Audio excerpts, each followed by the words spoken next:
Hello, welcome to this webinar. I'm going to speak today about why is it important to talk about governance of emerging climate altering approaches.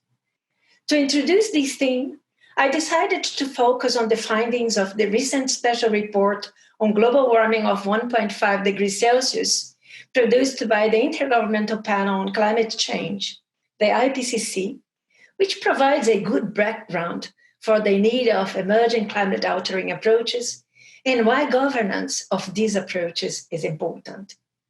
The IPCC also included in its fifth assessment report, the AR5, published in 2013-2014, sections addressing climate altering approaches based on the scientific literature by that time.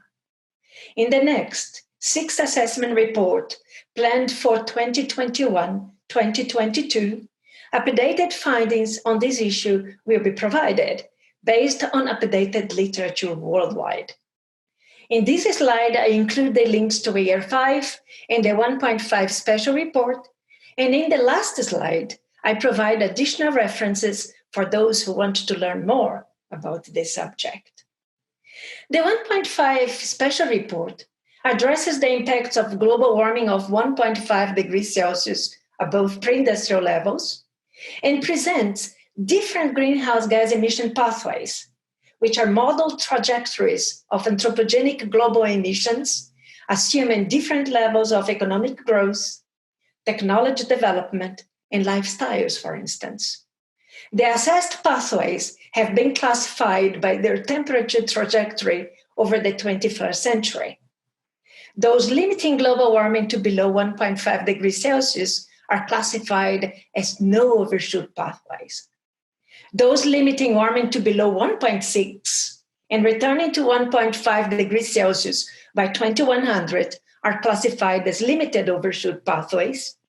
And those exceeding 1.6 degrees Celsius, but still returning to 1.5 by 2100 are classified as higher overshoot pathways. This slide shows the envelope of the different pathways assessed, some of which with no or limited overshoot and others with higher overshoot.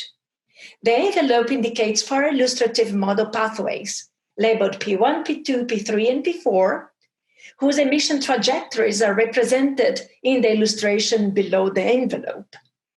P1 is a no or limited overshoot pathway, which is characterized, among others, by rapid decarbonization.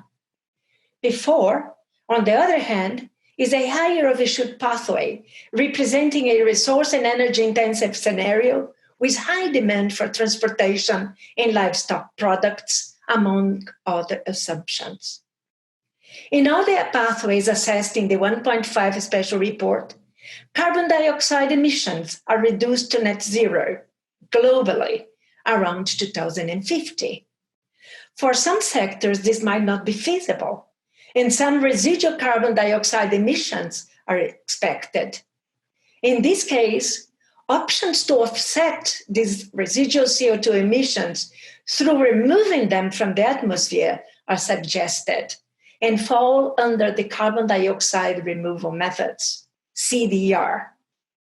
These methods are also important to help bring down the exceeding warming in higher overshoot pathways so as to limit warming to 1.5 at the end of the century. The longer and the higher the overshoot, the more reliance on CDR methods is necessary. This becomes visually clear when we look at pathway P1, a no or limited overshoot pathway, and P4, a higher overshoot pathway. For P1, the shaded brown represents the emission reductions achieved through afforestation, which is one CDR option. We see that P4 relies much more on CDR by the shadings in brown and yellow, where yellow is another CDR option, in this case, bioenergy with carbon capture and storage, the BECCS. So in addition to afforestation and BECCS, which are biological means to remove CO2 from the atmosphere, there are other CDR options, as you can see in this slide. Ocean fertilization also removes CO2 by biological means by adding nutrients to the ocean with subsequent sequestration of the carbon in the deep ocean. Additional CDR options that remove CO2 by biological means include soil carbon sequestration through restoration of degraded land, for instance, and the application of biochar to soils. But other options may rely on chemical processes for the removal, such as capturing CO2 from the air and storing it in geological formations. Finally, in enhanced weathering, another CDR option, the removal is achieved by means of chemical and physical processes, by distributing ground up rock material over land, shorelines, or the open ocean. Besides CDR options, which aim at removing CO2 from the atmosphere, another emerging approach is the solar radiation modification, SRM, which does not aim to remove CO2 from the atmosphere, but to intentionally modify the Earth's radiation budget with the aim of reducing warming. So several SRM options exist to modify the amount of radiation that reaches the Earth's surface by increasing the amount of solar radiation reflected back into space. This slide shows the range of options for both CDR and SRM, where it can be quickly seen that for all SRM options, the aim is to reduce the amount of absorbed solar energy in the climate system. See all the yellow arrows turning to atmosphere. Whereas for CDR, the idea is to remove CO2 from the atmosphere and store it in terrestrial or oceanic sinks.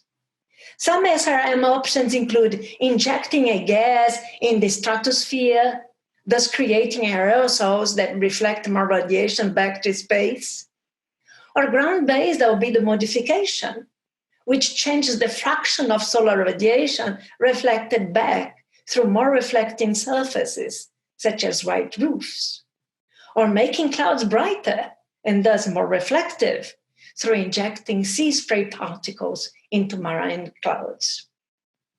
All of these options stand at different levels of scientific and technology maturity.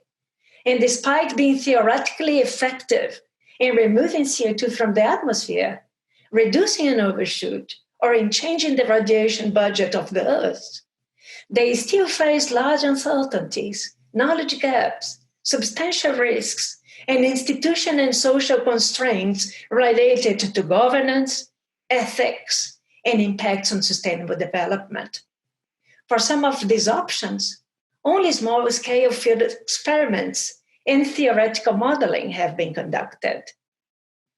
We see from the previous slide that the issue of governance is included as part of the challenges to be addressed for these climate-altering approaches. The 1.5 special report provides a definition of governance, which centers on a more inclusive concept that recognizes the contributions of all levels of government, the private sector, NGOs, and civil society in the range of processes related to decision, management, and implementation and monitoring of policies and measures that affect the global society. Some of the reasons that justify why is it important to talk about governance of emerging climate-altering approaches include the need to limit potential negative impacts of some large-scale CDR and SRM, and also to avoid potential risks of unilateral actions that could have negative effects across borders. Also, to accelerate innovation and technology deployment, to stimulate global further research on emerging approaches so as to better understand their potential and limitations and avoid implications to sustainable development.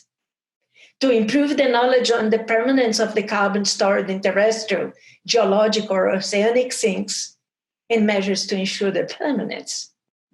And also ensure governance of land use to avoid potential large adverse impacts of CDR on environmental and societal goals. Effective governance includes also improved climate education and greater public awareness, and arrangements to enable accelerated behavior change. I hope that this presentation stimulates all to learn more about these new, challenging climate altering approaches. And I thank you very much for your attention.